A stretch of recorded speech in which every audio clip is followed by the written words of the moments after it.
Welcome to Through the Fire with Angelina Paul, a space where every story matters, every voice is honored, and no journey is left untold. Let's journey together through the flames, uncovering the beauty of redemption, restoration, and the unbreakable human spirit.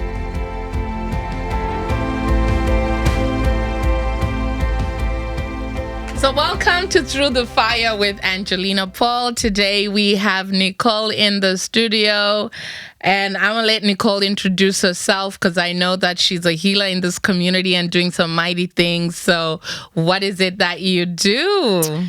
I am a spiritual coach. Right now, my focus is on helping people to know themselves, to actually know themselves. Yeah. I work with tarot cards, but it's really just one of the tools that I use to help people know who they are. And so spiritual coach and teacher.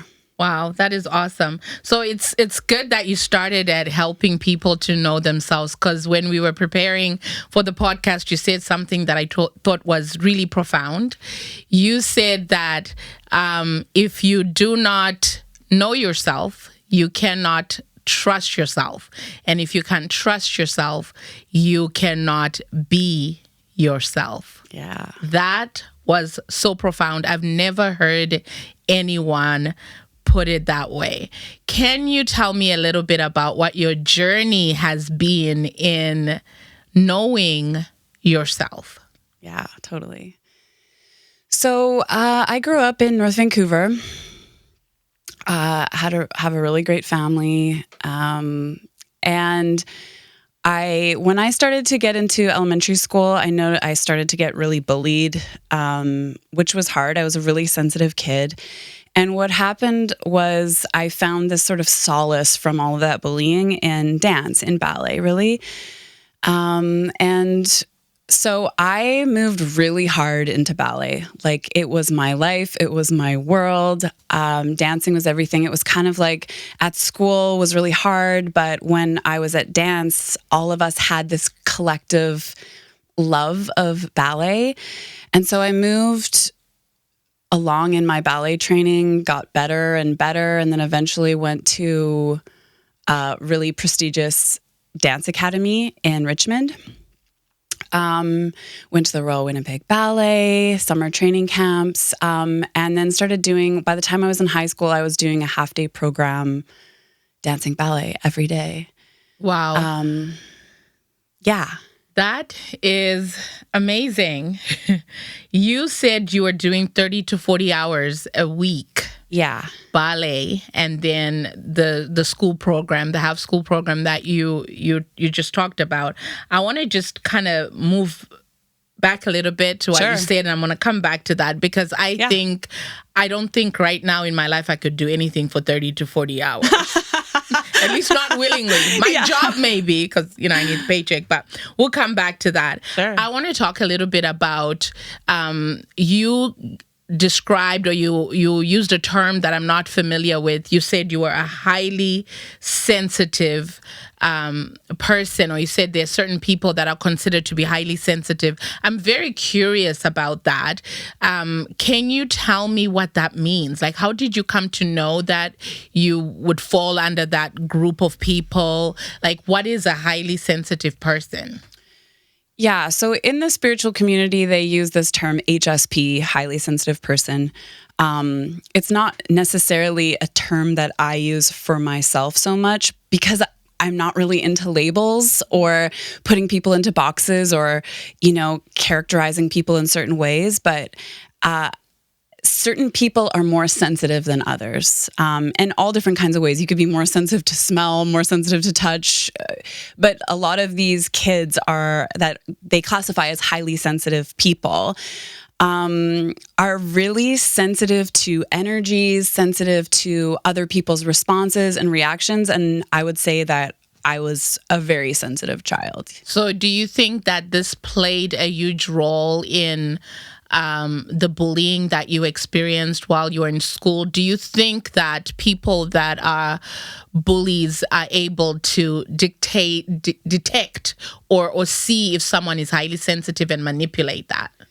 No, I don't think that. I think that just my response to it, because it's not the events in our life that give us pain. It's the meaning we give to those events that give us pain. So I think just like these kids are just trying to be cool or trying to be funny, or like they're just kids. But I took it so sensitively. I made meaning where maybe there wasn't meaning. Right. So I made it mean like I'm a loser. I'm, unlovable. I'm all of these things, but I don't think that that's what their intention was. And I don't think that they saw me as highly sensitive. No. Okay. And so bullying has now different ways that people are bullying others in our society and in our community. So it's definitely a subject that is worthy of discussing. Can you tell me like a story or something that happened during these days when you're being bullied in school? Like one incident that you were like, oh my gosh, this one just took me over the edge. What happened to you? Yeah, I actually do have a memory like that. I think it was grade 6. Like you're just starting to notice boys and they're starting to notice you, and people are starting to get girlfriends and boyfriends. And I remember everyone in the class had orchestrated this, or at least in my awareness, everyone had, but it could have been less just people than that. People. Yeah. It's just that's what I mean. Like it's the meaning we attach to it. Yeah. So I would say and so everyone in my grade 6 class was sort of in on this thing where this boy asked me to be his girlfriend and I said yes. And then everyone stood up laughing, kind of thing. Oh, wow. So was this done like publicly, like in front of the other kids? Yeah. And did you like the boy? I think at that point, like I had so much self-hatred for myself that I was just so like, oh, wow, someone actually sees something in me. Yeah. Because I just had such low self-worth by this point that like between grade 4 and grade 7 was not a good time for me, that I think I was just like, yay, someone wants to ask me out. Wow. So when everyone breaks out and starts laughing, did you know at that moment that this was just something that it was just a trick? Major. And they were wanting to make fun of you? For sure. So what do? Do you run out of a classroom? Do you confront anyone? Do you say something to defend yourself? How are you feeling days after that? Do you want to go back to school? Like, I'm just wanting to find out emotionally what space that put you in. My response to those kinds of things is like tears, just like the emotion goes right to my face and I'm trying to hold it back. I can't remember what I did, but I just remember feeling so humiliated. And, if I know myself, it's holding back tears or running to the bathroom and crying there or something like that. Yeah. You know why I was asking you about this whole bullying experience and how it connects to being a highly sensitive person? I remember that when I was growing up, even to this day, I have a handful of friends for those reasons. I'm a very transparent person. I like to have authentic conversations, and I wear all my emotions on my shoulders. Yeah. So because I'm like that, I keep a handful of people, because if something is shared with someone that I didn't want it to be shared with and it comes back to me, I want to be able to say, I told Nicole, and she can deny it all she likes, but she is the only person that I told. But where that stems from, again, is from high school, where I was that kid that if someone says anything about me, so I went to boarding school, I would be in the fetal position in my bed. And like the nuns would have to give me a talking to for me to go to class. Yeah. Like that's how I was. So I just was wondering for myself, and probably the people that are listening, if there's anyone who had those characteristics, if in fact it meant that we were these highly sensitive people. Oh, absolutely. And this is a very real thing. I just as I move forward, I less and less want to like characterize myself as things, because I feel like it stifles my authentic expression. Right. But it's definitely real. And I feel like some things just affect people more in a sensitive way. Right. Absolutely. I love this path that you're on concerning that, the meaning that we put to things is what probably impacts us more than what has been done to us. I'm curious to know, how do you practice this in your life, and what are some of the things that we as people give value to because of how people have treated us, and then it just spirals into something that turns us into who we aren't? This is like our whole life. Like, this is why I do this work on knowing yourself, is because most of the stuff that people know about themselves are just reflections that other people have reflected back. Like, for example, that like this time when I was bullied, the meaning that I gave it was that I was a freak, I was a loser, there was something wrong with me, and I would never find out what was wrong with me, but everyone could see it but me. Yeah. And so that's the meaning that I gave it. Fast forward to, we'll get into more of my story, but fast forward to 5, 10, 15 years, I'm still operating with this belief that there's something different about me that I will never know, but everybody else can tell. So I took that meaning and I've carried it through most of my life. I mean, I've dissected a lot of these beliefs now, but most people never look at the belief system they're operating from and think, where did this even come from? Like, and so the way that we move through this in coaching is like, is it true? Is it true that there's something wrong with me and everyone else can tell but me? Yeah. No, that's total bullshit. It's absolute and total bullshit. But my 9-year-old self or 8-year-old self believed this. And so I've been carrying this belief with me my whole life, which affects all of the love that I'm pushing away from me because I think, they're going to find out. Right. Yeah. That is very interesting. And I think we as people, we do that. Like you said, it's really how most of us live our lives. Yeah. No one really ever questions their belief system and how it got established. Totally. But I think a lot of us, if we go back, we'll realize that somebody said something and we just made it so much more bigger than it actually was. Someone commented about your hair, and the next thing you wear your hair differently. Someone comments about, it could be something as simple as how you drive. And then all of a sudden you think...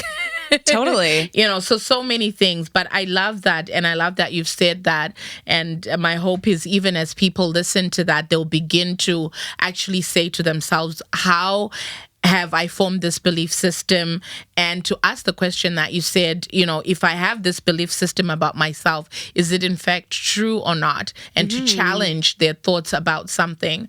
So that is really, really profound. I love that. So we're going to go back to this beautiful young lady who is a ballet dancer. And as you said, you're now really starting to be connected and being in working with people that are even more highly skilled in ballet, and you're working the 30 to 40 hour training schedule, going to school. How did that affect your sense of self when you were in this intense, I call it intense, maybe for you as a ballet dancer? Yeah. How is this affecting your sense of self? Because this is the place where you found refuge from the bullying. Right. Yeah. Yeah, so in dance school, like all of the girls, we were all sisters. So I had this total sisterhood. We're all in this sort of slog together. We love dancing, but it also requires so much discipline and so much commitment. Yeah. And so we're eating most of our meals every day together. We're, like taping our toes together and doing all these weird ballet girl things because we're going to spend 4 hours in Pointe for the night. So there was like this real sisterhood aspect. There's also a real discipline aspect of like knowing and seeing what you want and really going for it, like really giving it everything you have. So I learned a lot of discipline also just being away from home. You probably felt this from boarding school, is like, you're taking care of yourself. Like if I'm going to spend the summer away when I'm 13, 14, 15, like I'm doing my own laundry, I'm making my own food. So there's like this growing independence. There's also, a shadow side to it too, where you need to fit into a certain body type, be a little tiny, no boob, no bum person. And a lot of the girls that I danced with, like, they didn't get their periods until they were 18 because we were training so hard, and we just that level of training. And then of course, like, the pressure from the teachers, like, I was scared of all of my teachers. They were really intense. They were very high level ballet dancers who had been top level dancers all over the world. So they were very intimidating. I trained with like Karen Kane and Veronica Tennant and Margie Gillis in different training camps, which are top ballerinas, if you don't know, in Canada. And so it was very like, we were always under pressure to perform. And then of course there's like the eating disorder stuff. It was the 90s, you know, heroin chic was in, and also being a ballet dancer, you needed to be small because a man needed to lift you. Yeah. And because I am tall, I'm 5'9", I was already had the height against me. So, you know, eating disorders develop. There's also pressure from the teachers, like, watch what Nicole's eating, like, make sure she's not eating too much at lunchtime, kind of thing behind my back. So there's a shadow side to everything, and that was the one for ballet. So let's break it down, girl. Let's start with the part that you mentioned that most of the girls got their periods at 18 because of training. So are you telling me that this training was so intense that it would even stomp how you're biologically supposed to be developing as a young woman? Yeah, and sorry, I shouldn't have said most, many. But that was not the case for me. But yeah, like the training, just when you're, and I think athletes across the board will find this, runners, like all kinds of athletes, when you're training that hard, when you're going through puberty, it's sort of like, it does something to your hormones. I can't scientifically explain why, but I had no idea about that. So just from a health perspective, you might not know this. Is that good for you? Like, I don't know. Because I just remember growing up when you're like 12, 13, you know, there's already the women in the house who've had their period are looking out for the day because, you know, many of us, when we get our period, whether get scared or I've done something wrong, like I've heard stories like that, I'm bleeding, oh my God, am I hurt? Like if no one has had the talk with you. So normally, like, people are watching to see when that day comes so they can usher you into womanhood. Right. So, you know, we don't do that in North America. we just throw our girls tampons and say figure it out and give them birth control. That's pretty much exactly what happened to me. No, for us it's a whole celebration. But I'm just thinking, like, you know, so how do you know health wise how that affects you in any way, or is that okay? I can only speak to myself about myself. I'm not sure how that affected other girls. I ended up having a period relatively on time. I think I was like 14, 13.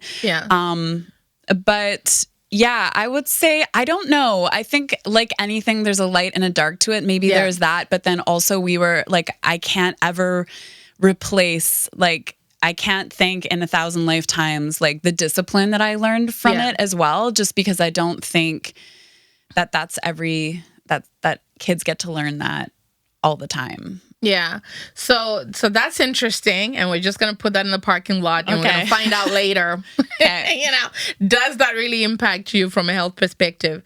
But it does, you know, you sharing that tells me the intensity of the environment that you're in just in terms of the sportsmanship aspect of it. So I want to talk about, you also mentioned sisterhood at the beginning. So let's talk about some of the positive stuff. Yeah. So I'm curious, did you have siblings growing up? Did you have a sister in your own family? Yes. Okay. And had you already had a sisterhood connection with your sister? Yes. That sort of, you know, poured into what you were now experiencing with these other young women?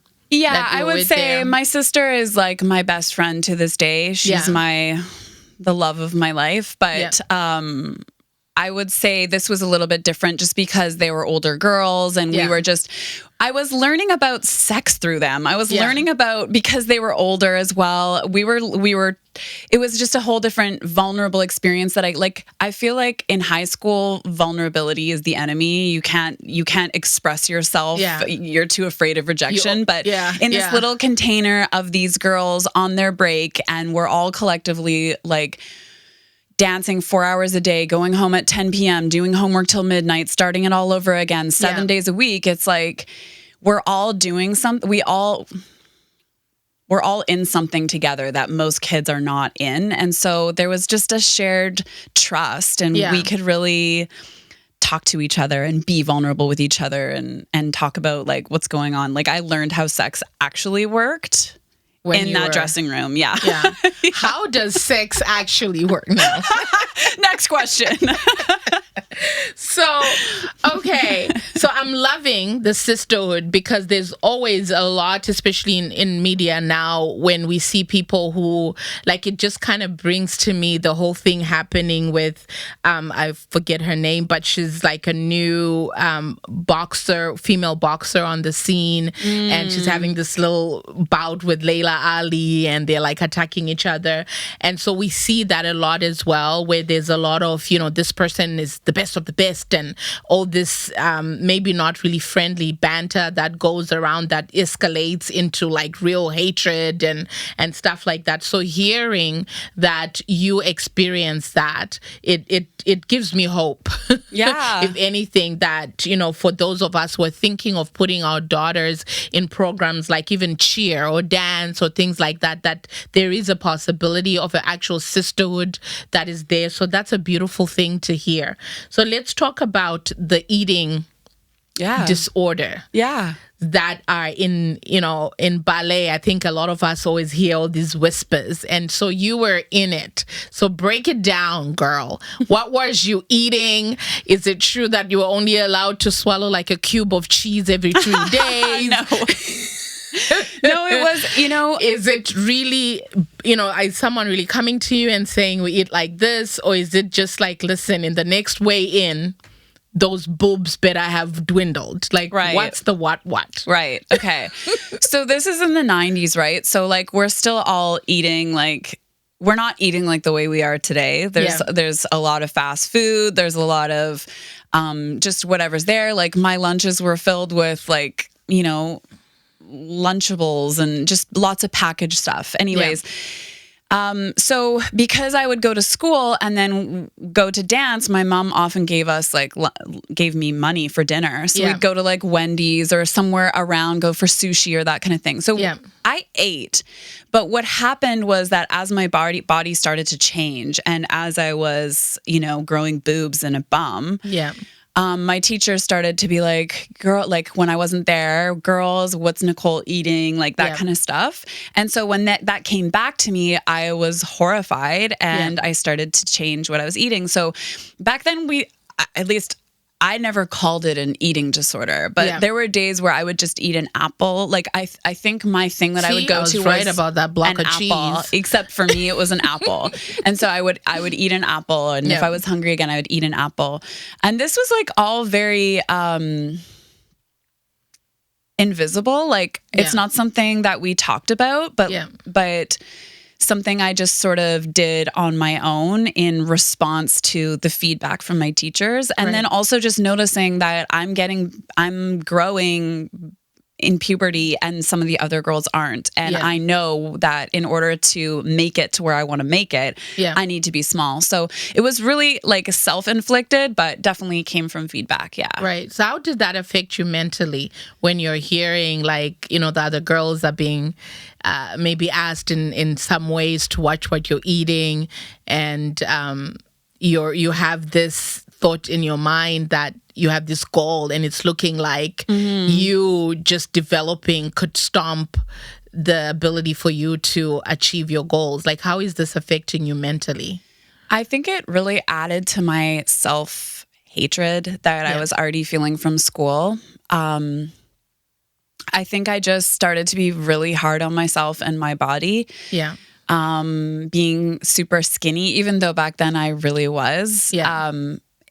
It wasn't coming as naturally as when I was 13. So I think I just really, it just more disliking myself just piling on of like more reasons. And you know, to speak to like what that's like even today, how I feel about it today, this is an ongoing journey. This is an ongoing struggle for you. Probably for the rest of my life. No, not with food now. Like I have a very healthy relationship to food right now, but the thoughts about yourself. It's just, I've done so much work now that when the thoughts come up, I go, is it true? Yeah. Or like, is this, you know, like I'm very connected to who I am and what my values are and what I want to create. So these thoughts, like this is, we are running a program. We are a machine. So like thoughts will still continue to come up, but you just don't play. You don't play the game anymore.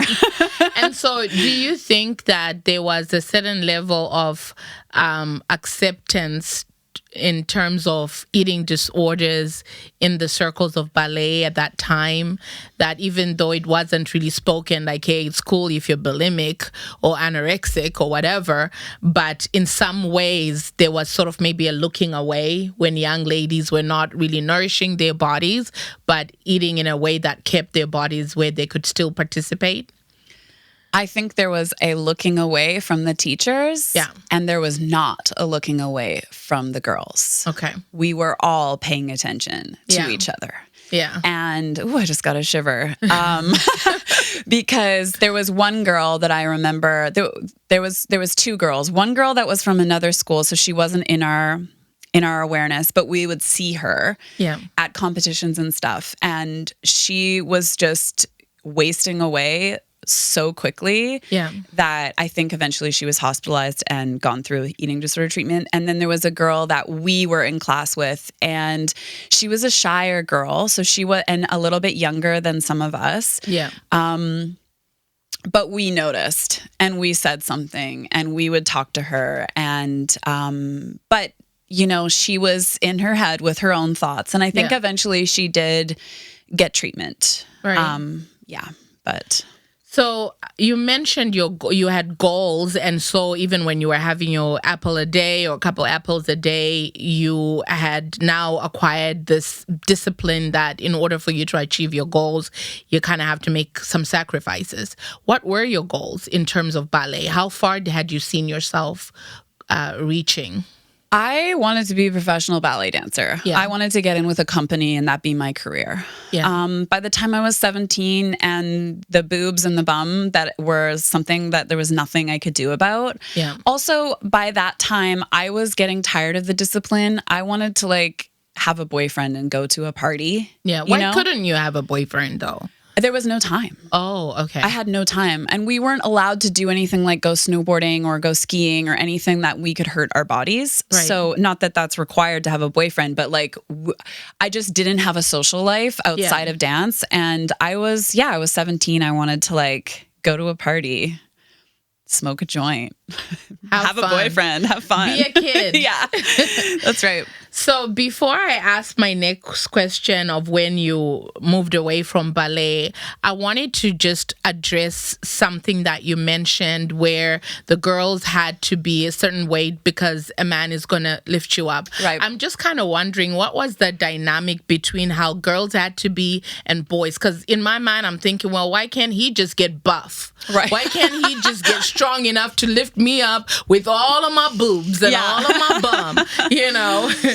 Why was there a difference there of the pressure that boys had in terms of their looks and what they ate versus the girls? Yeah, I mean, the boys had it so good. Not only were they surrounded by tons of girls all of the time, and we actually didn't have any boys at our school for the most part. Maybe there was one near the end. But when we'd go away to dance training camps, we're training with the top dancers in Canada, so there was boys there. I think for the boys, the hard part for them was being a male ballet dancer and dealing with that feedback in the world. Yeah. But the positive for them was that they were surrounded by girls all the time.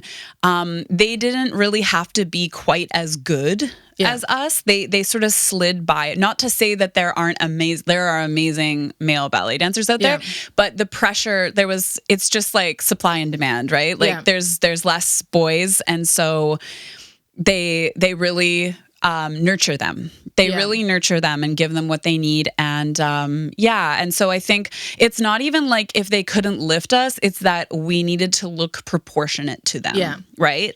They needed to look bigger than us. Yeah. So it doesn't really matter how buff they are if they're not like tall and really thick, then and in most cases ballerinas, like principal dancers, are very petite women. Interesting. I was curious about that. I was like, okay, why aren't the boys just getting bigger? But anyway, I get it now. So when it's a legit question. Legit question. I'm like, dude, I have boobs. I'm a woman. I'm developing. Just figure out how you're gonna lift me up. Right. But when you spoke to me yesterday, you said at the age of 18, I broke up with dance. Mm-hmm. Those two words, broke up, are normally associated with romance and, intimate type relationships. I am curious to know why that was the term or the words that you picked to use about you living this world that had become your escape from bullying, the thing that you married to your very own soul,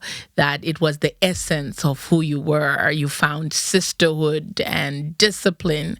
And when you make your move at the age of 18, you said you broke up with dance. Mm-hmm.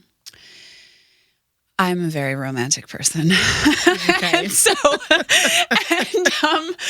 and it was my first love. And, I was a little girl dancing in the kitchen and just like imagining being in a tutu. And to this day, like, I've revisited ballet. I've gone to Ballet Kelowna actually and started training again. And the feeling of classical music moving through my body is so romantic and I love it so much. That's where that is part of my essence. Yeah.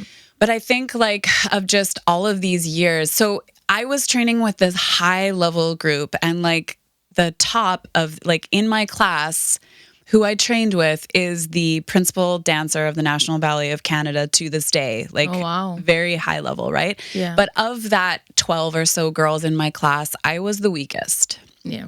My right hip never opened up the way that it needed to. And so I just really felt like I was working against the tide.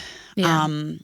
I was tired of the feeling not enough all of the time, of always being the weakest. And I felt like of the group, I had so much heart. I'm not going to say the most heart because of course I can't qualify that, but I had so much heart in it, but I couldn't make my body not be my body. And I was just, I think, tired of not being enough or seeing that this just wasn't going to happen. Yeah. And so, and then I did start teaching for my old school for a while there, and that was really great. But then they came to me one day and said, you have to do all these examinations to make the same amount of money or we're going to drop your pay. And I just thought, fuck it.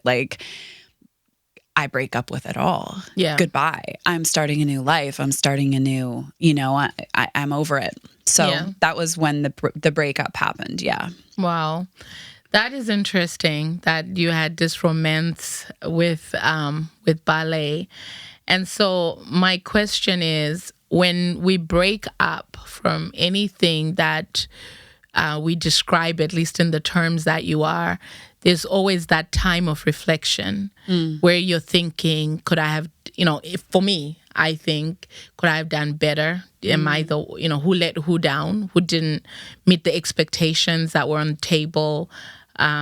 What were your thoughts during that time? What were you going through emotionally? Did you feel at all that your body let you down? Did it take you back to where you were from, the start of the bullied girl who finds hope and sees a future for themselves and puts in everything that is needed, and then now you're at this place where you have to decide to make the decision to walk away? What were some of the emotional chatter that was going on in your spirit at that time? I think I was mostly just brokenhearted. I felt Yeah. like my body had failed me. Yeah. And, in the midst of it being the 90s as well, and again, like the look of the way everything was, I just felt that there was nothing more I could do. Yeah. And that I had really given it my all, and I had. Yeah.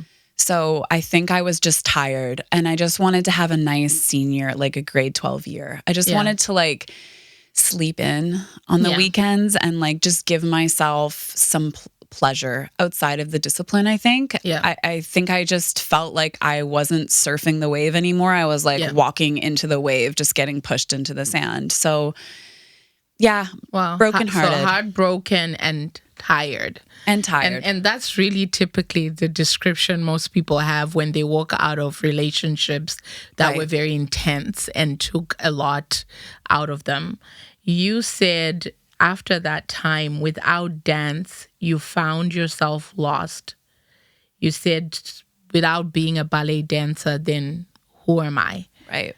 So this is another emotional space that you were in at that time. Can you now tell me what began to happen in your life after you left? So you're going into the wave now, and you're going to be a normal grade 12 child. You're going to have a social life.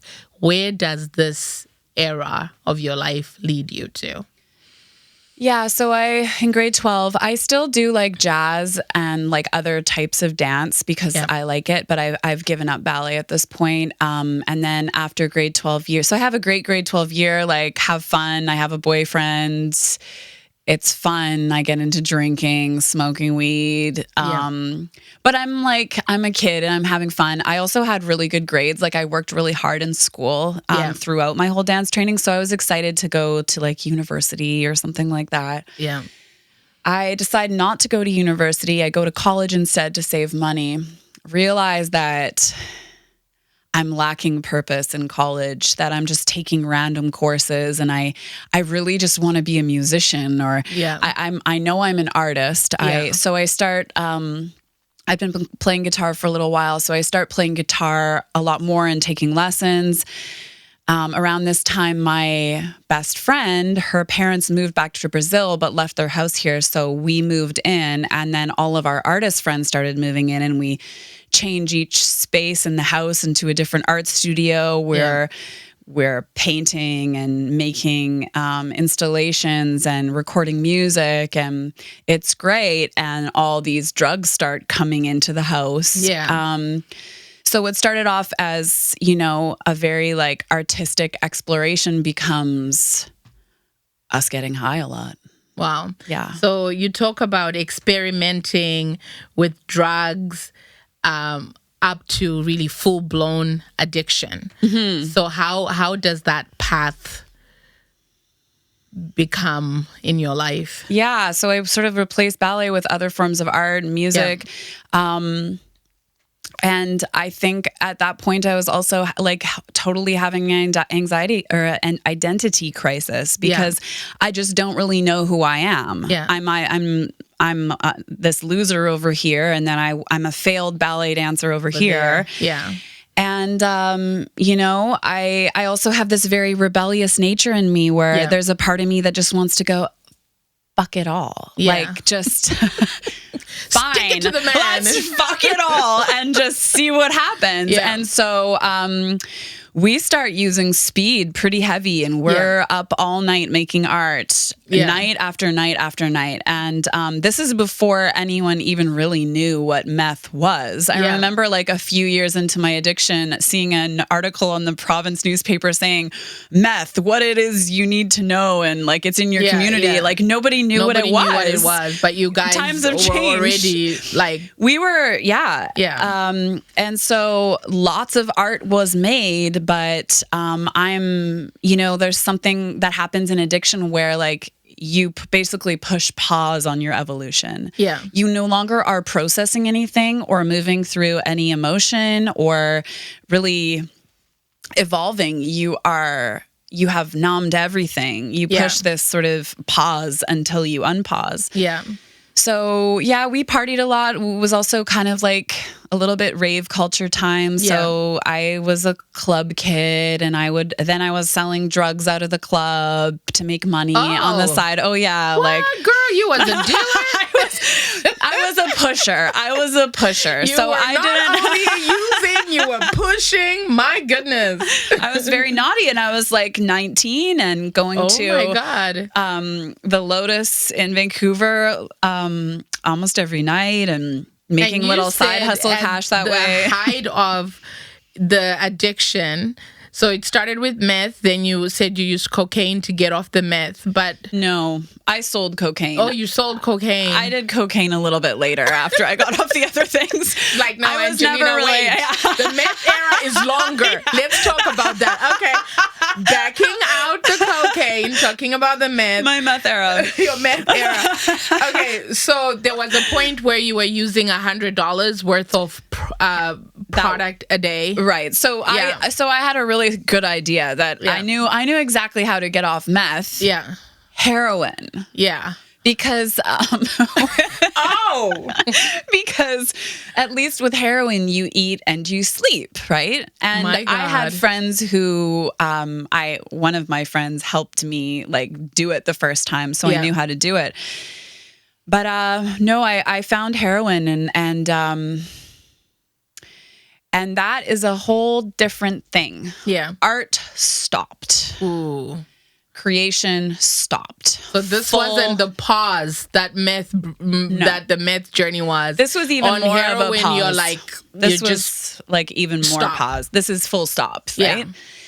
And so I was secretly becoming a heroin addict under everyone's noses. I'd moved in on my own at this point. Yeah. I also had a partner who was 15 years older than me who had a heroin problem, and then he was doing really bad. Yeah. And got his parents to come and bring him out to Calgary. And once he left, I was just sort of like, okay, like I have this speed problem that maybe this is it's okay. The rationalization that you have, right? But at least I was eating and sleeping. Making sense. We're moving from speed to meth, from meth to heroin. We're doing good, right? Yeah. And this is the problem when you don't know yourself, right? Yeah. And when you aren't connected to values or who you actually are, is that you have these harebrained fucking ideas about what is a good solution. But either way, like this is they call it, in my mind, I was doing harm reduction because I was eating and sleeping. But of course, what was happening is I was getting physically, I needed heroin. If you don't do it, you get really, really sick. And so I was still working full time through all of this. So you're working like a regular job? Yeah, I ran the front of house of a little bar on Main Street. Okay, so this is where the money is coming from to support your habit. Yeah. So you could actually function. You would go to work and just be normal person. Function. Yeah, I'm sure my eyes were rolling back in my head sometimes when I was taking people's orders. But for the most part, I functioned through all of my addiction. But there came a time where I couldn't make enough money every night to continue to get high. I was just staying at a baseline. And so about 5 times I told my boss some total lie, like, oh, my uncle died in Victoria. I have to go away for a week because the bar that I worked at was a few blocks from my house. Yeah. And I would just lock the doors, close the windows, and I would sweat it out, shake it out, and try and get off of it by myself because I didn't want to go to treatment and I didn't want to tell anyone that I was addicted to heroin. So your parents, your family, you come from this loving family. Mm-hmm. No one is noticing anything different? Are they at this point know that you're an addict? Is there any connection going on there, or have you isolated yourself where no one can really see what's going on? My parents knew that I had been experimenting with drugs and that I had been using meth. But again, they didn't really know what meth was. Yeah. But they thought that everything was okay now. And they were also going through a divorce at this time. Oh, so my mom was heartbroken and totally in her own world. And my dad was in his new world. Yeah. And so I would say that, and also I'm an adult now and they're not like watching over me. I live all the like, time. they're not watching over me. So it's easy for me to try, or at least I think I'm fooling people. Yeah. But eventually one day my dad goes to me like, what is wrong with you? Yeah. You know, like you are not who I know. Yeah. So he notices that there's definitely something. There's something up. And then I tell him, because I've already tried to sweat it out 5 times on my own. I can't do it. It's not working. I can't make enough money.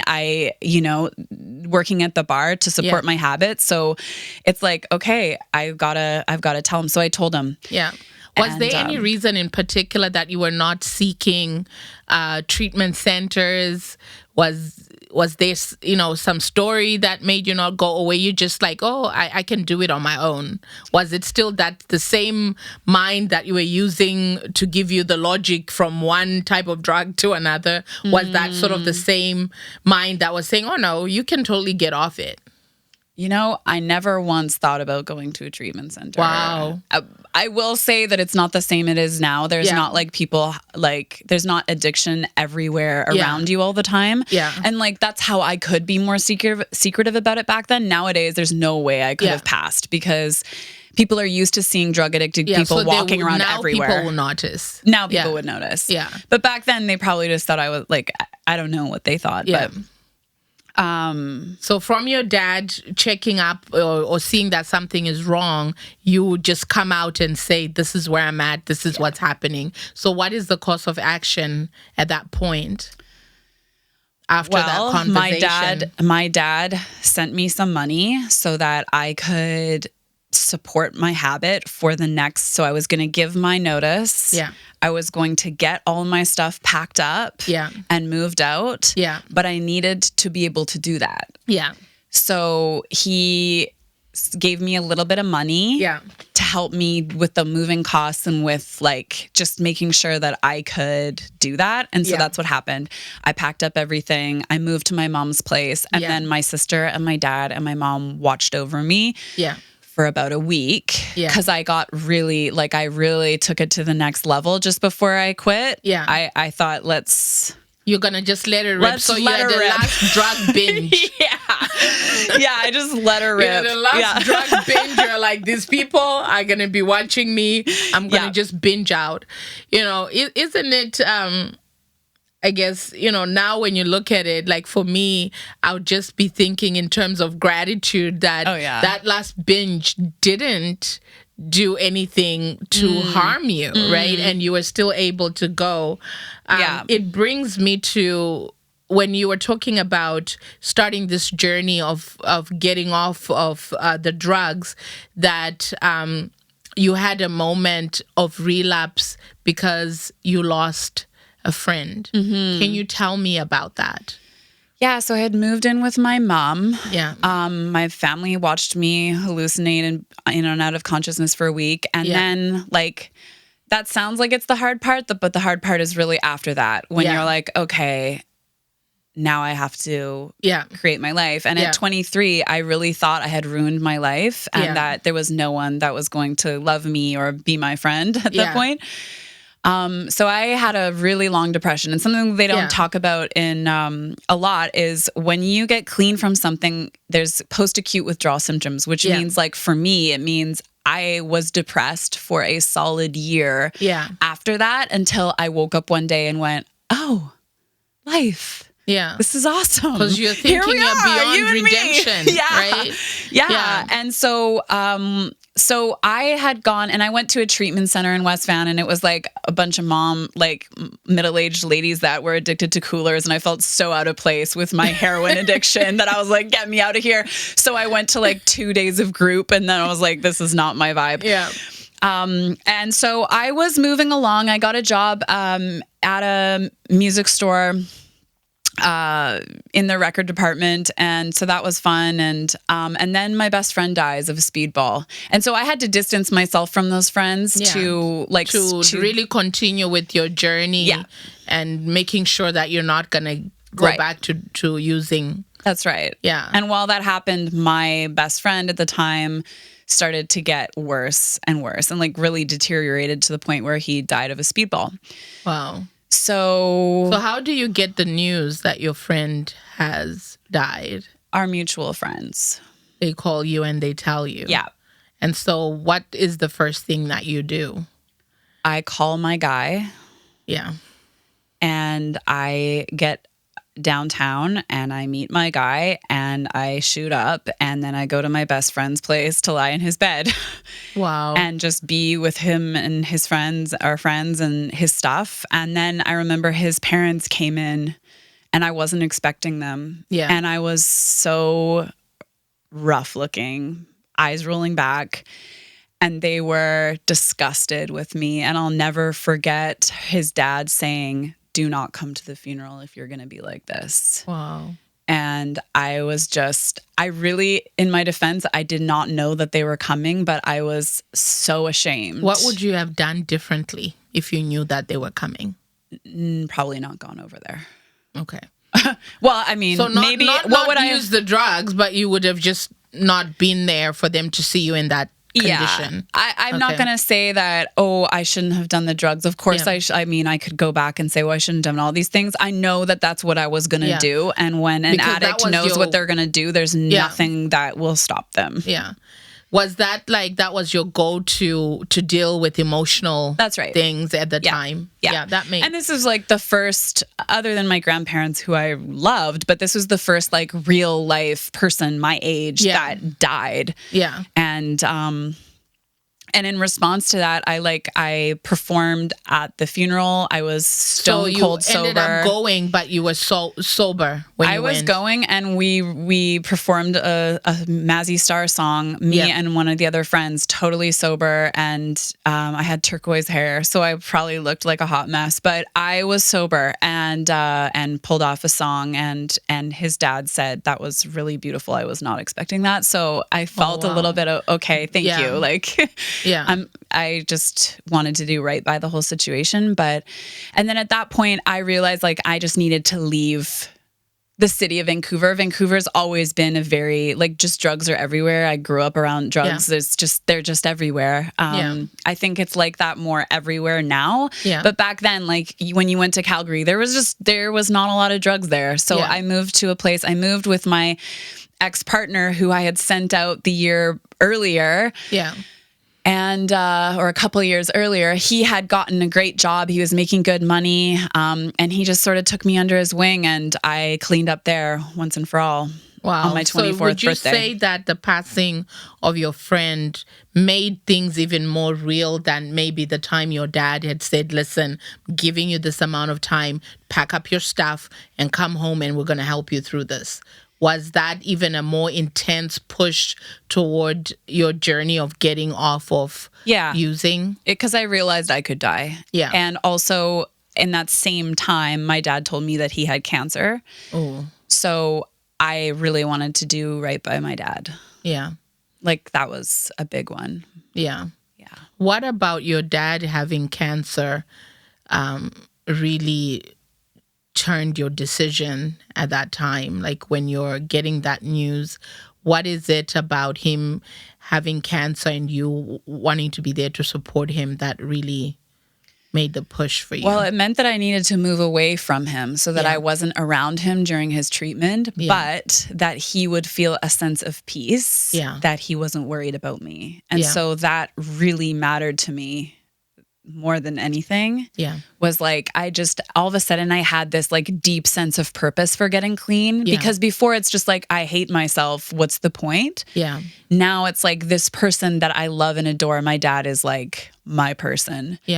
I can't let him suffer while he's suffering, like the worry that he must be going through. So it definitely gave me a huge sense of purpose to clean up.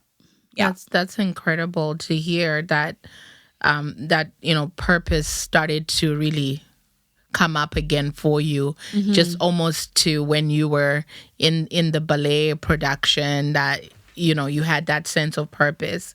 So I wanted to know from you if there was ever a time that your parents said anything other than supportive during the time of your addiction? Was there ever a time that, you felt or your parents said were disappointed in you or anything like that? Or were your parents always supportive? I ask this question because many of the people that I've talked to who went through addiction, they speak a lot to the value and the importance of support, even if someone is there and not saying anything. So what was that like with your family? And if it was their support, what did that mean to you? Yeah. My family never gave me anything but support. Yeah. But I do realize and know very well that a lot of families need to take care of themselves when someone is continuously using them or trying to.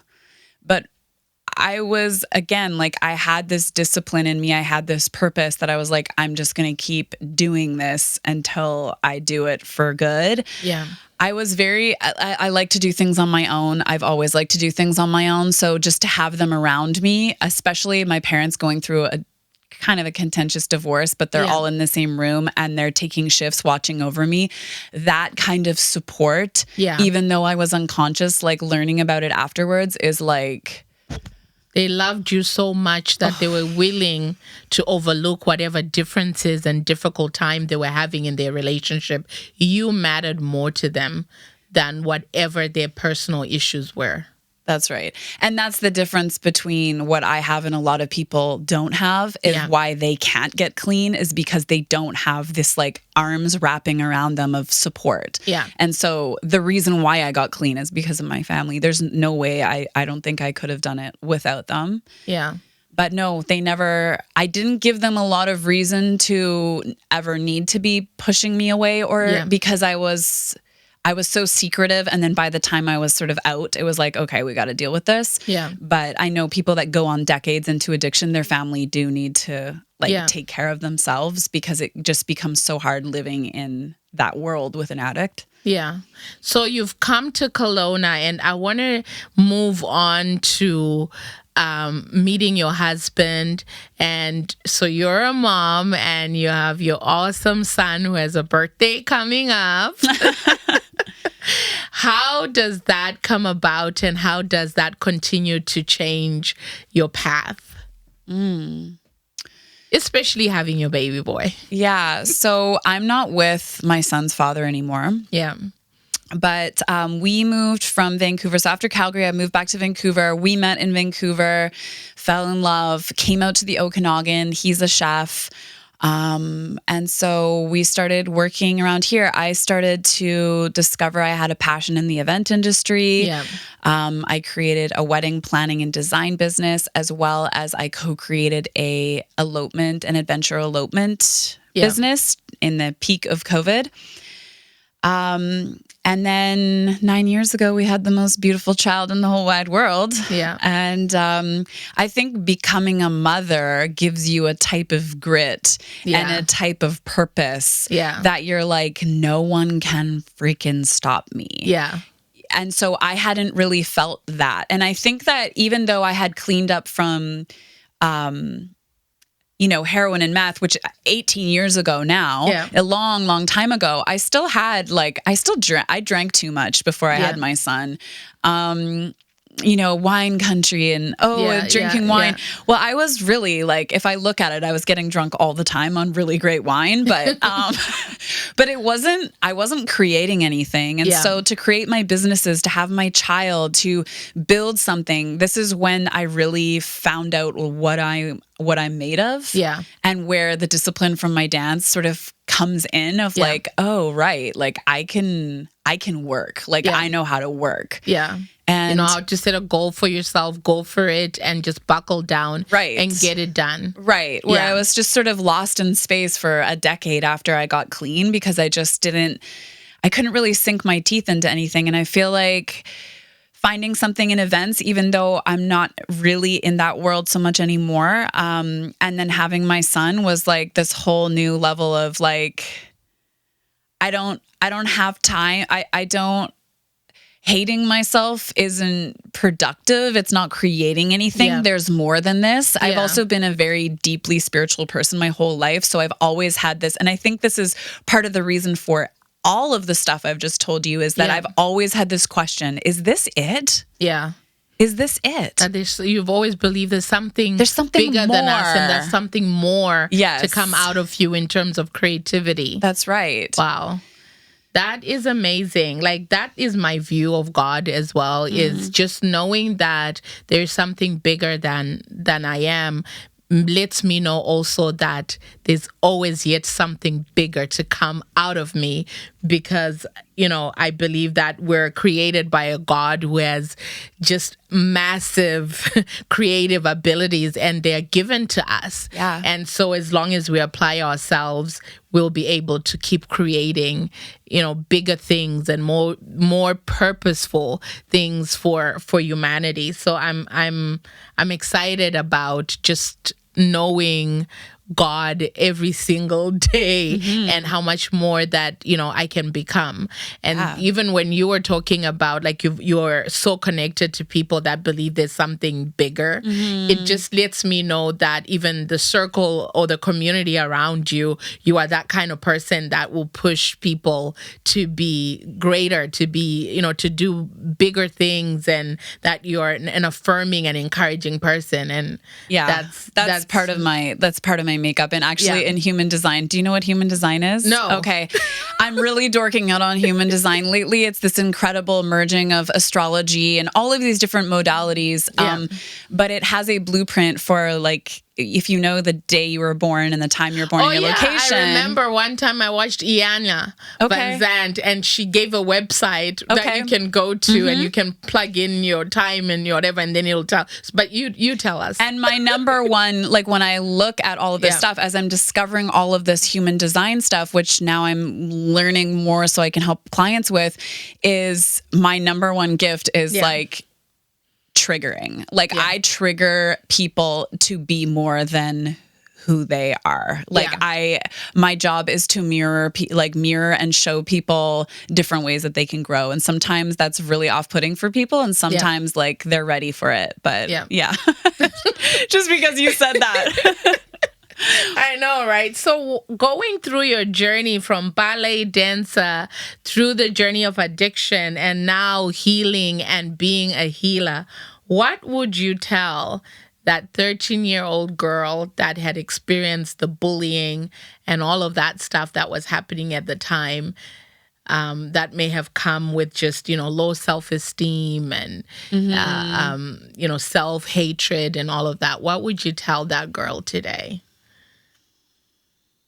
I would tell her that none of that is actually her, and that who she actually is none of those reflections. I would also pull her out of school and give her a different option, because I think that type of environment is really hard to get in touch with yourself when you're in an environment where vulnerability and being an authentic expression is dangerous. Then you get so disconnected from who you are that you have all this time that you need to reconnect. But I would say all of that is not you. Wow. Pull them out of school. I love that. And I would, in 2 seconds. Because my children are homeschooled, and there's so many reasons. We could have a whole other episode I could talk about, like, I'm prepping for homeschool. I'm like, if that, like, the second it shows up, I'm ready. Like, I'm ready to pull them. We homeschool our good for children you. as well. And I completely understand where you're coming with that. So there was one question that you said I should ask you before. I wanted to ask you, but you said I should make sure that I do. Yes. When you first talk about your journey going into ballet and how it became the essence of who you are, and how it was just your life, your soul, your spirit, and everything. When you look back now, you said it's come full circle. My question to you was going to be, did you get into ballet? And even when it was introduced to you, was it self-interest, or when you look back at it, was it something that was maybe imposed on you, or that you ended up doing because, someone sold it very well to you and you thought that's what you were supposed to do. What is your view on that now? Is that do you think that was in you, that you were meant to be a ballet dancer, or was it something else? Yeah. So when we get to this age, I'm 41, you know, we look at our lives, and in this work I'm doing with people of knowing themselves so they can trust themselves, so they can be themselves, we need to take inventory. What is us and what is not us, right? Yeah. And so I feel that there's an essence in us. It's something that we are born with. When we're young children, we have this essence. Yeah. And then as we move through life, we add aspects of personality to make ourselves more palatable to the world. Yeah. So essence comes from within. Personality is in response to the world, to make people digest us better, accept us better, help us avoid rejection. And so your question about was ballet part of, and I'm sort of contextualizing it as, was ballet part of my essence or a part of my personality? Was it something I grabbed to for identity, or was it really me? And in September of this year, after 23 years, I went back to ballet, and I have been going to Ballet Kelowna every Sunday. And I think I touched on this earlier, but when I am in that studio, in my outfit, and the music comes on, and I get to feel the music through my body, I know that this is essence. And so when we go back to that breakup thing, it's like I broke up with part of myself because the world wasn't saying I was doing it in the right way. Yeah. All of this to say that sometimes returning to things that gave us tremendous joy when we're young is like this homecoming. And for me, it has been such a homecoming. And in some ways, being here with you right now, telling my story that I've never told to anyone publicly is also a homecoming, because if we can tell our story from a place that feels like a message instead of a mess, we tell the story, we feel the story, we hold the story differently. Yeah. And that really matters, because again, the belief that we hold is the lens for the beliefs that we hold are the lens through how we see everything in the world. So the way how we believe about our story or ballet or whatever it is. So for me, returning back to ballet has been one of the best things I've ever done, because I get to be in the feeling and in the movement of what I fell in love with without all of the bullshit. Yeah. That is so beautiful. And that is, I know it will help a lot of people, because you just literally helped me put words to something about my own life. Cool. I always knew that whatever I will do in life would be something to do with talking, but specifically storytelling. I was always that child, almost I could even marry it to the love and romantic relationship that you had with ballet. To me, it's talking and storytelling.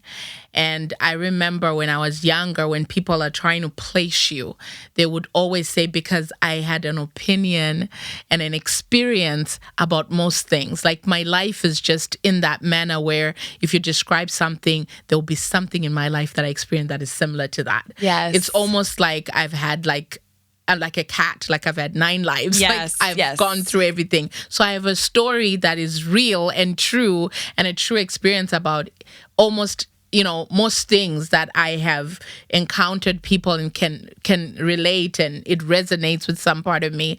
And I remember when I was growing up, the adults around me would always say, you should be a lawyer. You should be a lawyer. Because to them, they couldn't understand this young girl who had an opinion Yeah. Something to say about everything and an experience to back it up. Yes. And that, because it's another thing to have an opinion and people can just say that's the way you think. But when I can say on January 21st at 2 p.m., I went through this. Now you can't take the experience I had away from me. Yeah. And that used to drive people crazy. So I was labeled as argumentative and opinionated. Yes. So of course I had to be a lawyer. Yes. And back then there were no podcasts. There was no space that you could go and have the storytelling expression and, it'd be something. You had to either be a lawyer or something where you could present your arguments and your opinions. So it's really helpful to hear you say that, because to me, I would describe storytelling as something that is my essence. Yes.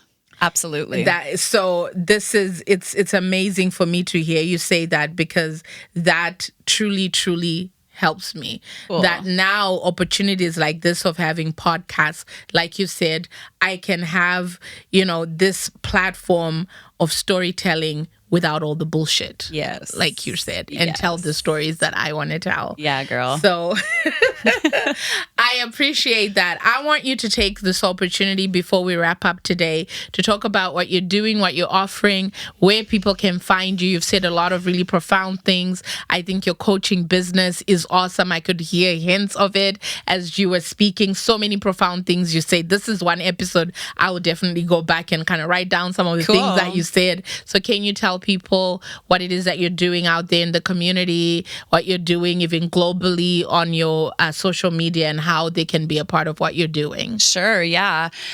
So you can find me on Instagram at _thisholylife_ or at my website, holylife.ca.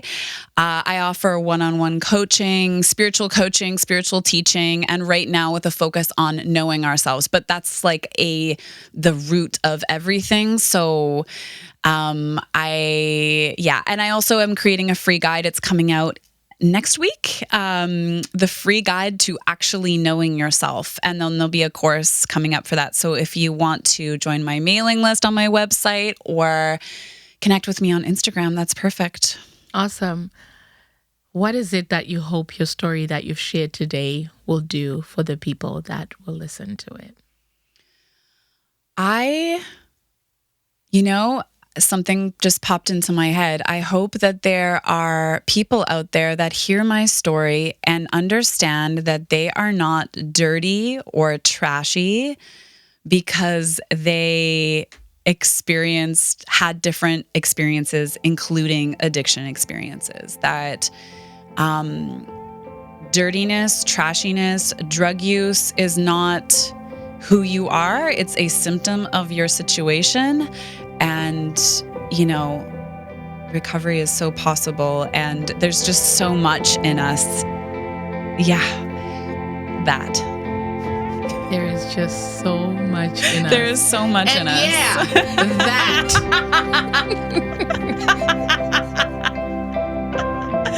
Yeah. It's a wrap, Ryan.